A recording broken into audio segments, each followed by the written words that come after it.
Time for another Roo Tale.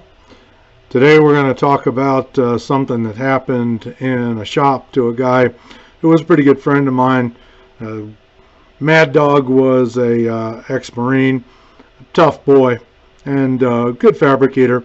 And he was in the shop where we were working in South Carolina one day, and he was working on some big beams, 44s.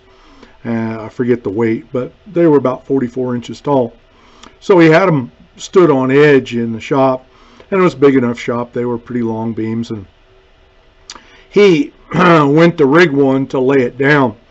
And in the process of rigging, even though he, generally speaking, was pretty good at it, he made a mistake, and he didn't properly rig the beam when he got ready to turn it over. So when he lifted up on the crane, it flipped down, and it had enough distance to where it came down on top of where his foot was, because he was standing up on the top of the horse when he flipped it over. So now he had steel-toed boots on. He had metatarsal covers, but a 44-inch beam, which could weigh maybe 262 pounds per foot. Heavy beam. So it came down and crushed his foot. Caused him all kinds of problems. Of course, had to be transported to the emergency room and taken care of, and he was off that foot for quite a while.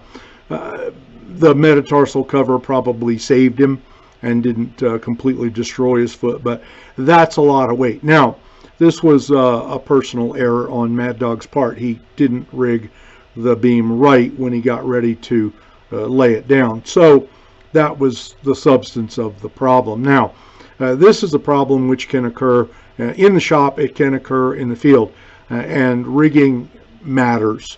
How you rig a beam, especially if you're going to get it, if it's a big beam, if you're going to get it from a upright position to a lying down position, or from a lying down position to an upright position, it matters as to how you rig it. So you always want to make sure that you're rigging sound, that you understand and know when you lay the beam down, for example, in this case, what it's going to do. And you can pretty well predict that by how well you've rigged it. And you need to check your rigging very carefully to make sure that you have it rigged properly. And if there's anybody working around you who's less experienced than you are, and they go to rig a beam, you want to double check before they give the signal for the crane to move the beam, to make sure that the rigging's right. Because if you've been around rigging enough, you can predict, for the most part, what something's going to do and how it's going to land. So I wanted to pass that on to you today. This was purely operator error. Mad Dog made a mistake and paid for it. It caused an injury in his particular case, and he suffered with that for quite a while till his foot healed. But the main safety point that we want to bring out here is that careful rigging is important.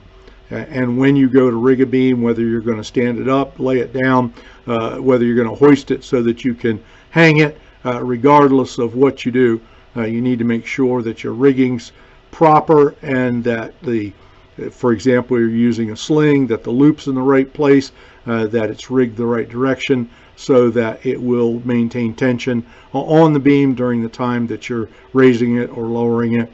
So do make sure that you make sure that your rigging is right. And if you have any questions, you should have a Crosby rigging card. You can refer to that. Those are available. You can always talk to your crane operator to see, because crane operators know how things need to be rigged in order for them to be properly hoisted. So take that opportunity to just take that little bit of extra time, make sure the rigging is right, so that you don't end up like Mad Dog did in the emergency room, simply because of poor rigging practice.